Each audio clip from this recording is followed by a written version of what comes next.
Hi guys. Today we're going to do a bit of exobit farming. I wasn't sure if I should make a video about that or not because it can be a bit boring. But I figured why not? Essentially, I'm going to show you how to use the R&D scanner that you get in certain missions. You can also buy some in the marketplace. Essentially, that's pretty much why they give you some. Essentially, they give you a handful so that you try them out. And if you like it, I assume they expect you to buy some in the marketplace. But as you may have noticed, if you look underneath our mini map, there's a little envelope there saying that we got mail. So let's go see. It might be the item. We had an item for sale in the broker. Is it that we sold it? Let's go see. Oh, wrong button. Been playing Destiny a bit lately, so I'm a little messed up in my buttons. Okay, so essentially you see it's telling us that the item we did put up for sale in the broker expired. It happens. So what can you do when that happens? There's two things you can do. Either you can try to sell it again for less than what you asked the last time. The last time I think we asked for $5,000, which was a bit much, I guess. So let's try for just well, for first, essentially, whenever you want to sell something, you see there's this little usable by me thingy under there. We're going to take that off, and then we're going to look for proto like we did last time. It should show us if there's other items for sale. So let's see, stag. Oh, there's the shotgun. There's a staff, war staff. Oh yeah, there's one for $5,000, 20,000, 2,000, 1,500. So it's as you can see, it's pretty common item, and not many people will actually buy those. So let's not be crazy, and let's go for like $500. Essentially, if it doesn't sell, we won't lose much. And technically, right now we're trying to get back the essentially the deposit we spent the first time we did put it up for sale. So now we can wait and see what's going to happen. So essentially, for farming, I will take you to my favorite spot to do so. I usually do it in Gotham City. There's a few reasons for that. The first one is that the exhibits are colorful, so they're easier to see in the dark than in broad daylight, if that makes any sense. So in the dark, you can see them from pretty far, very very easily, as opposed to if you're in Metropolis with all the bright colors from it being during the daytime. It seeing colors in what is already colorful can be a bit trickier. Doesn't mean you can't see them. It won't pop up as much as in Gotham. So I personally I prefer to farm in Gotham. Although when I started farming for exhibits, I would do it in Central City. Uh, the only drawback from farming in Central City is that you can get some speed exhibits. Why is it a drawback? Well, they're not that useful.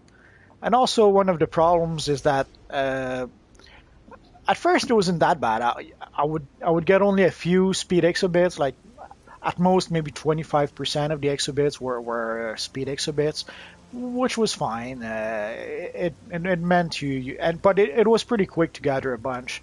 So even if you were technically wasting 25% of them, didn't really matter.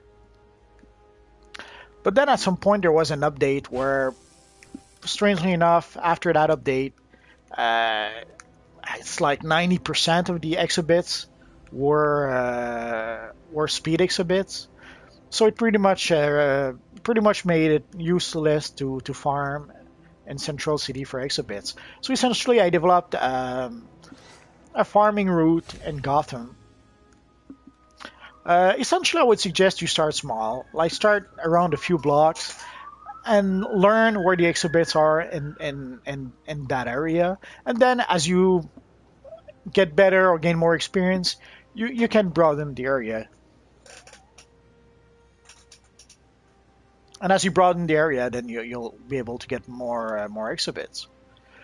But also, one thing is that as I mentioned, one thing is that you can use is you can use the R&D scanner.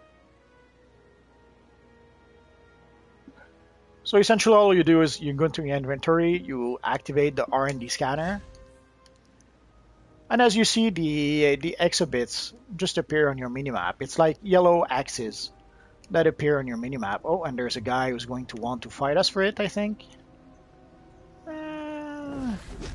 Yeah.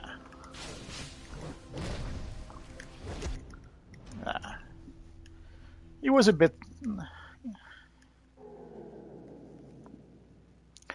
So that's the thing that can happen when you're in the open world. I should not have tried to get the exhibit first. I should have just tried to fight the guy and then get the exhibit. My mistake. So as you can see axes where exhibits are.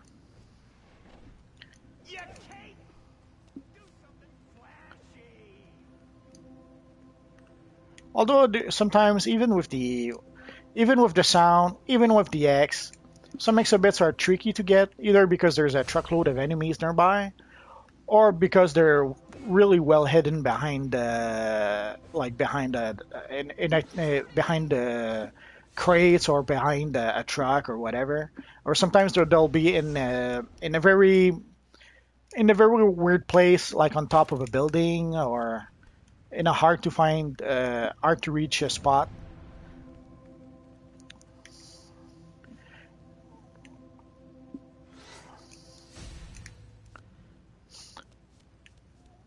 The best movement I find to farm for exhibits is with a flying character. Uh, with an acrobat, as I mentioned, sometimes the exhibits will be in a very hard to find place, so it makes it's a lot more work essentially. With a flyer, you just casually fly around and gather whatever you want. But with an acrobat, you sometimes you have to work really hard to be able to reach the exhibit.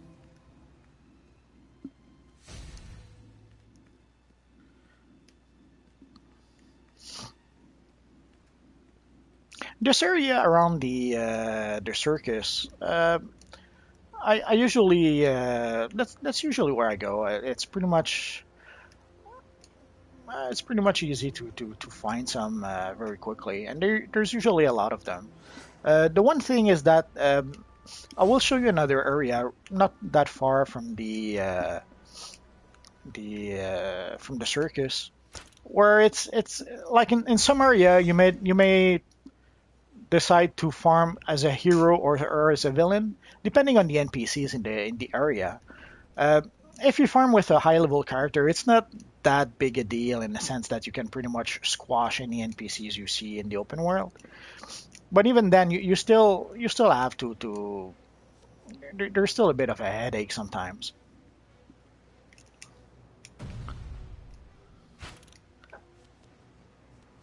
So the best thing is that if you play with a hero character, try to find an area where the NPCs will not attack your hero, and the same with the villain. So there's areas where the NPCs are friendly to heroes, and there's some areas where they're friendly to villains. So the best thing to farm for exhibits is an area where the NPCs are friendly to your character. That way you don't end up fighting them every 50 feet as you try to gather the exhibit. Also, especially if let's say you're using a R&D scanner, well, those scanner last for 15 minutes. So you don't really want to waste your time fighting NPCs. Every second counts more or less. But the same with player. Like ideally, since I'm using a scanner, unless you're sure you're going to cream the player, if a player starts to want to start a fight, just leave. And because you don't, the time you waste fighting the player, then the time you waste respawning and then going back to the area you've been farming, you've wasted precious minutes. So you may as well just leave the exhibit to the player and get out of there. That is if you're using a scanner. If you're not using a scanner, well, that's one of the fun thing of playing in the PvP open world, is that sometimes you will fight tooth and nail for an exhibit.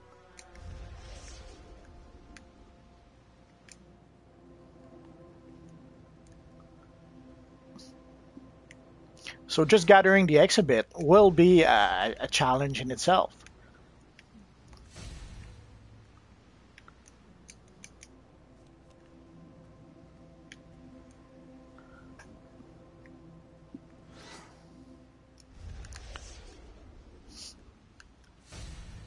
So with the scanner, essentially, you just fly around and hope for little yellow X's. And the thing is, if you're in an area where you're already familiar where the spawn points are, you won't hesitate. You won't waste time trying to find like here. I knew that the X was at the street level, but it could have been on top of the building, or it could have been at this point, or it could have been all the way up there, or just halfway point here. So when you're not familiar with where the exhibits are spawning, you may have to look for them a bit. Even though they're indicated on the map, you still have to know at which level they are. Like sometimes they'll be at street level, sometimes they'll be a little bit higher, sometimes they'll be right on top of the building. So being familiar with the actual location of the exhibit can help a bit. Is Ivy No pun looking at another intended. stay in Arkham, or will Gotham be a new kind of urban jungle? Stay tuned. It may seem self-evident, but for a new player, it can be confusing. There's quite a learning curve to this game already, and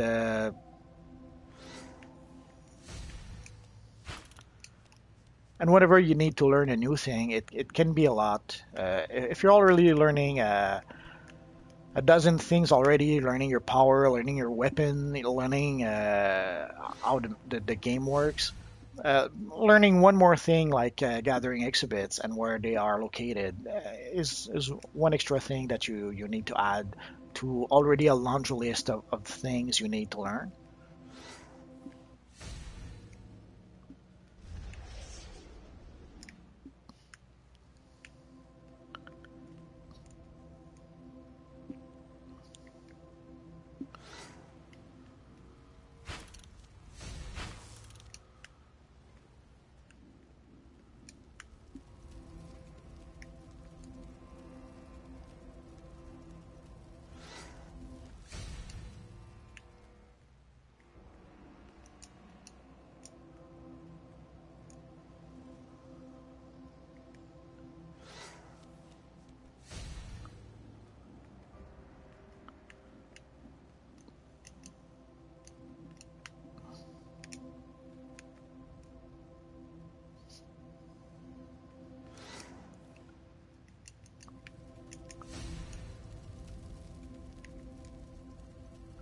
So essentially, once you use your R&D scanner, you try to make the most of it by not wasting too much time.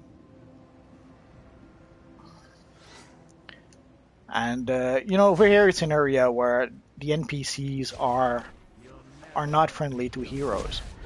So usually, when I farm in this area, I'll farm with a villain character, but I'll make an exception for this time. See, that's why even though the NPCs aren't that difficult to defeat, even though there are a couple of combat ratings above my character,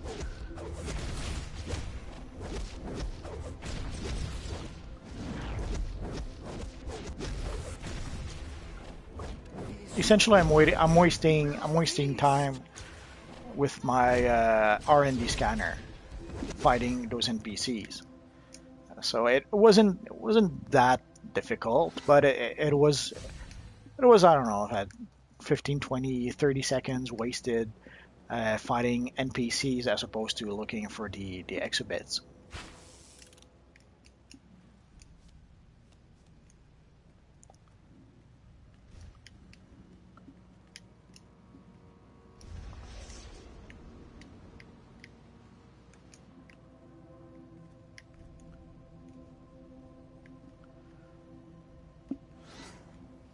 And there are times where when there will be so many exhibits on your minimap that you won't know which direction to go because you want to get them all. But you have to make a choice. So sometimes you won't be able to get all of those exhibits.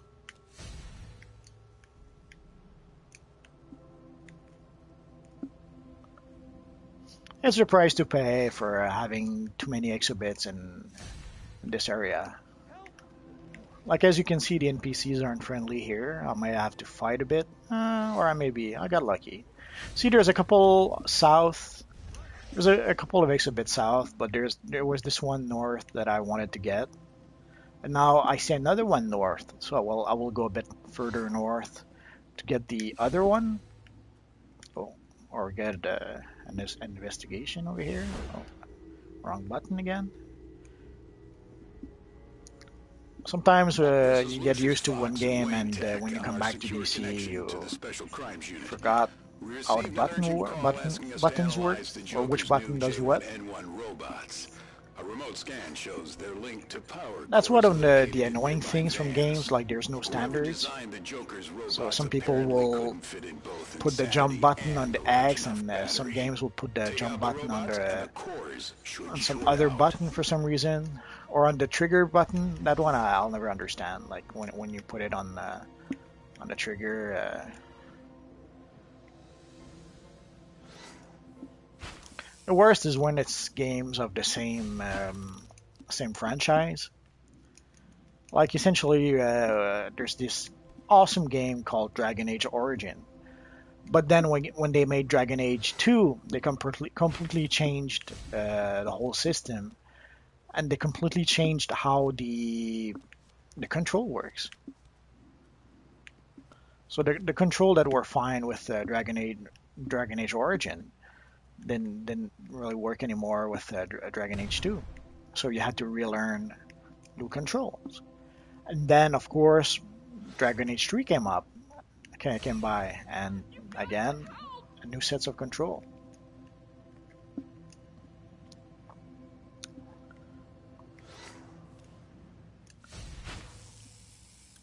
Other examples of that would be Army of Two. From the first to the second to the third, the controls are totally different.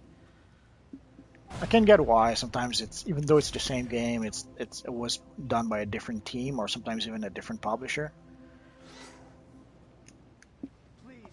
But I wish sometimes they could agree on a standard, like agree that every game X will be jump and every game R2 will be the trigger that you pull to shoot, and every game will,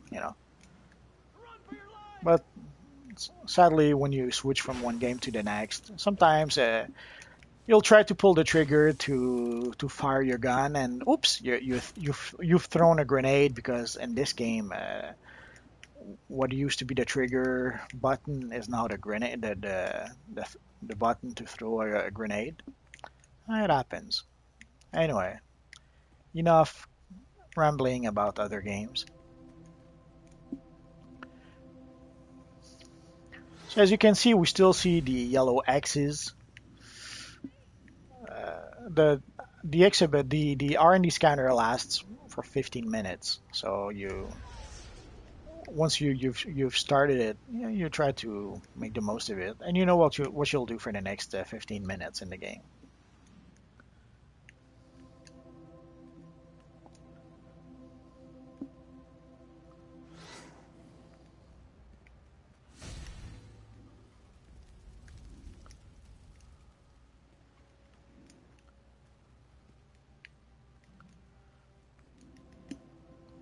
Early on in the game, it's a little trickier, or a little riskier, because there are NPCs that can pretty much beat the crap out of you very easily.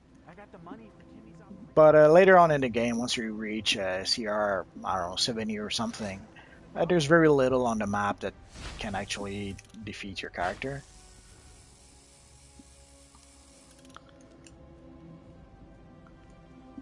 As you saw, one of the good things of the grappling hook is how quickly you can climb up a building.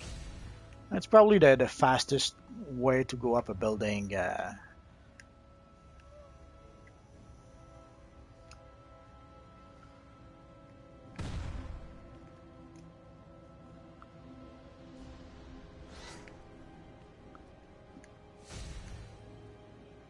Oh, and you see the yellow X's are gone. So our 15 minute is up. So let's see what we gathered in 15 minutes. We got quite a bit. At this point in the game, it's not that big a deal to gather exobits because we don't really need them. Although we're starting to get a few pieces that would need exobits. Like we would need at least one more red one more yellow one.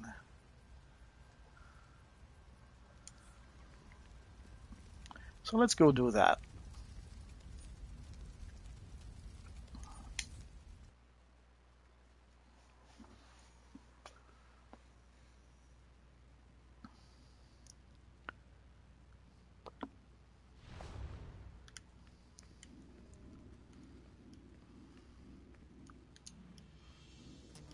So we're going to need a couple of beta mods. Oh no, it's true. We need alpha mods at this point, or do we? Yeah, we still can't use the beta ones. Okay, so let's take a couple of alpha mods. Alpha interface, I mean. Uh, let's take a few extra for later. I'll even take a few recovery kits.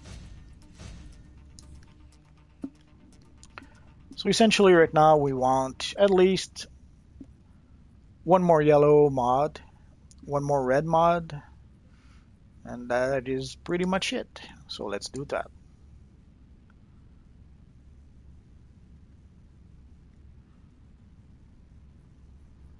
As you can see, there is a bit of a lag sometimes in the menu. People used to blame the PS3 for that, but PS4 sadly seems to have the same problem.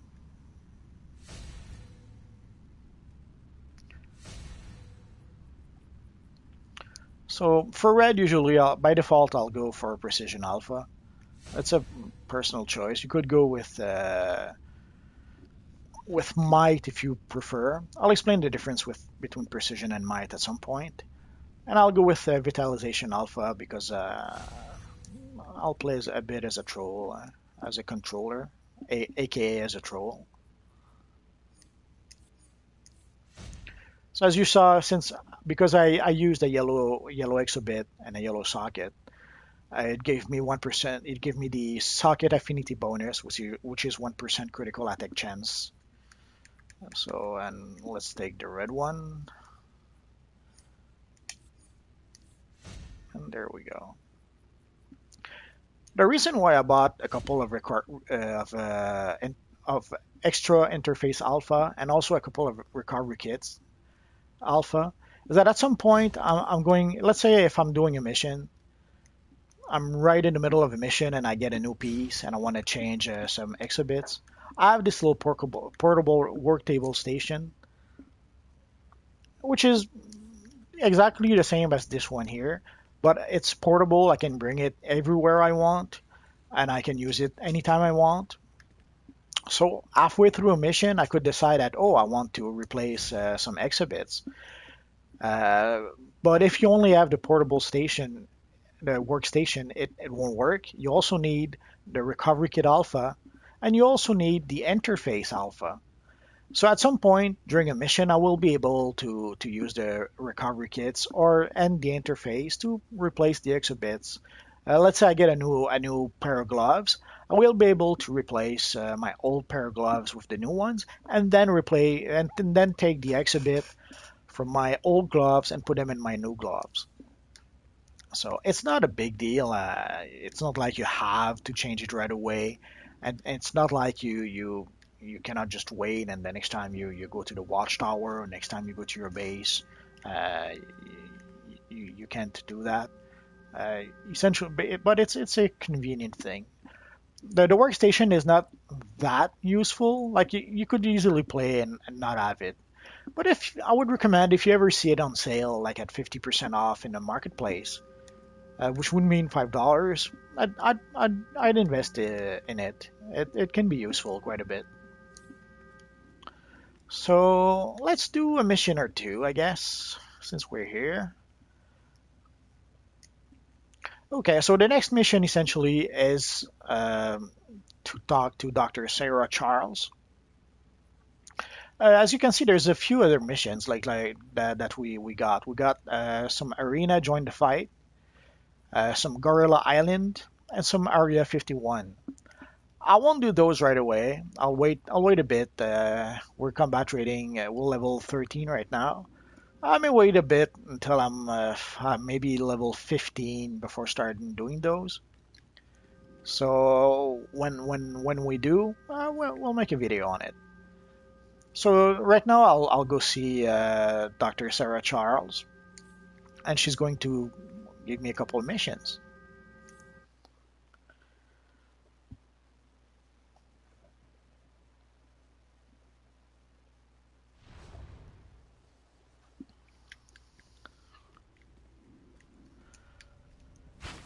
Essentially, she's in the little Bohemia police station, so let's go there and talk to her.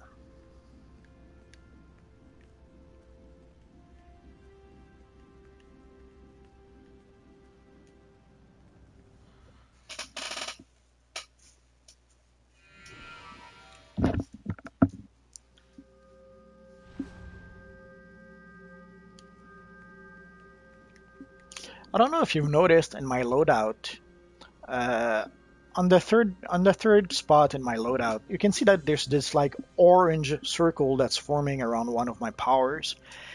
Essentially, it's my supercharge, which is recharging. Essentially, once the orange circle is full, it will mean that I will be able to use my supercharge at least once. Oh, there's this guy challenging us. He's level 30, so I'll pass. Could have given him an easy win. I won't do that. So before talking to Dr. Charles, Hi, I will take I'm the Booster Gold mission. and welcome to Exploration Adventures with Booster Gold. Because I pretty much This expect adventure that will take you if to I a take the treasure Booster Gold trove mission of after, all over the it will map. deselect Metropolis the General mission Park that and Dr. Beach Charles will Club trying to keep give me. Metro PD from the Twisted and scene, broken so something reminder of big our is up. tumultuous times. Superman wants you. This is Superman. Okay, so essentially she wants us to go to Metropolis and Everything points to it being do a few cover for missions illegal there. So let's do experiments. that. Help the escaping patients as much as you can. And then we'll get to the bottom of this.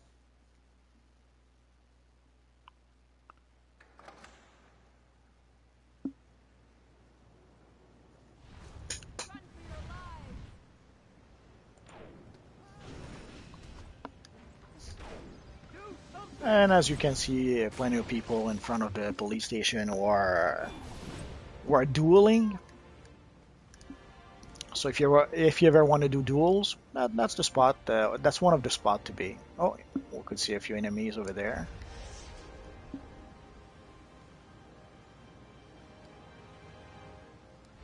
I think those missions will bring us not that far from the villain safe house. So it could happen that we would These poor see people are a a threat to couple of themselves and villains. anyone else until we This discover area a over place to here, take it's them. it's Use Star Labs it's not special rare that you'll containment see gear to take them to players farming player kills. Like essentially, as you can see, when you come here, you're all like level 13. Managed to take some of their records with them. We can't let Lex And even Luthor- worse, like if you're a Superman mentored Some of Lex character, Luthor's you'll goons are you'll come using here like genetic when you're like transcoders level to I don't know monitor 4 or metahuman 5, patients. Help us. Confiscate pretty low level. And so usually what player usually do is that they'll come in this area for easy player kills. So you'll see level 30 or even worse, combat rating 130 players come here to kill level 4 characters. Or level 4 players, I should say.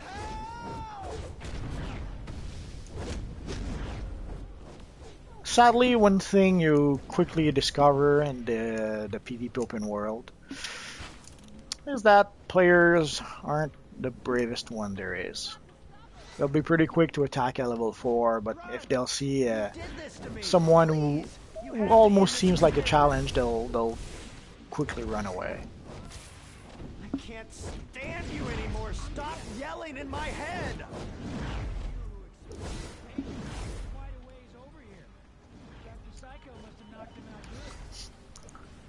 So essentially, a lot of players, if they're level 30 and you're level 4, they're going to attack you, no hesitation. If they're level 30 and you're level 28, they'll probably run away because they don't way overmatch you.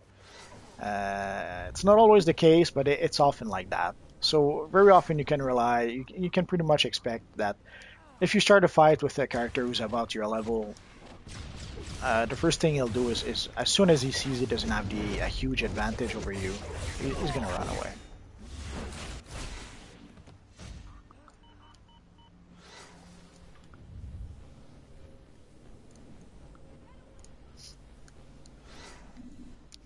It's kind of ironic, I guess, because essentially the idea of having a PvP open world is so that technically the NPCs are supposed to be predictable, and being able to fight players should be unpredictable, since players technically should be able to do anything.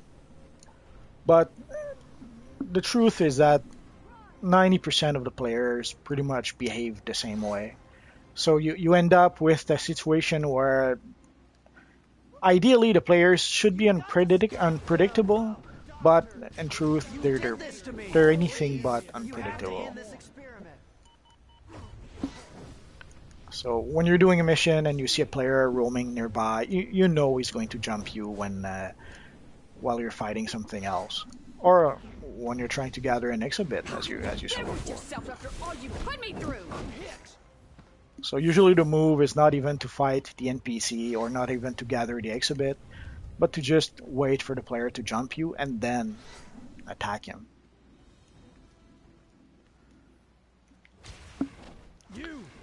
And sadly, whenever you think that, nah, he's not going to attack me, come on. Well, when you try to think that they won't do the obvious, they actually end up doing it.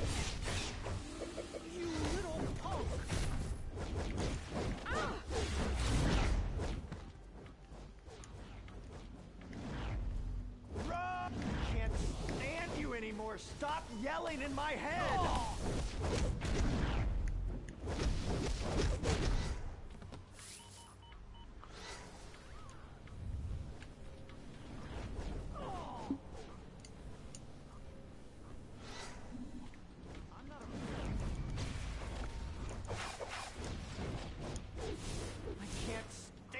Anymore. Stop yelling in my head. I'm hit.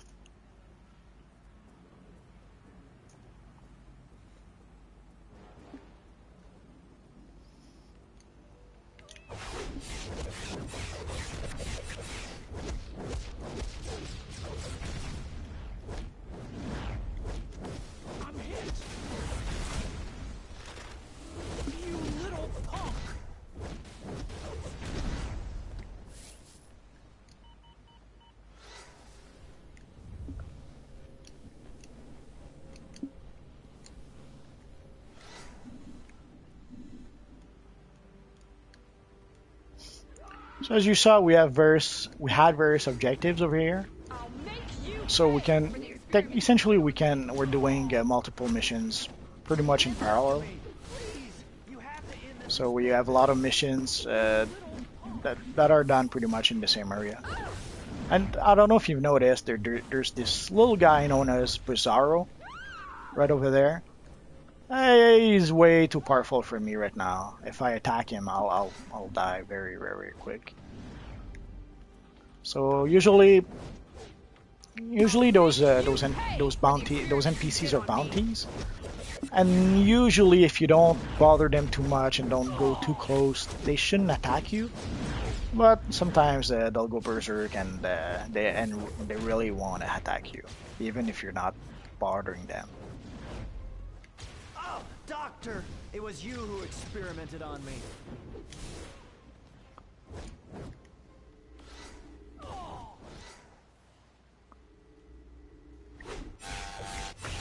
Chief Researcher's Journal. One of our most valuable samples. It really speaks to me.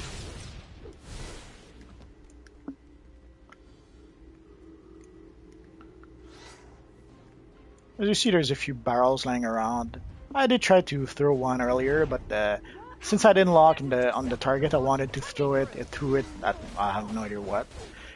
When you see characters encased in ice like that, you cannot really damage them as long as they're in ice. You pretty much have to break the ice, and then you can damage the character. I'm not a big fan of ice because of that. So even when I have eons ago when I was playing an ice character, I was trying not to. I wasn't using the powers that could encase my target in ice.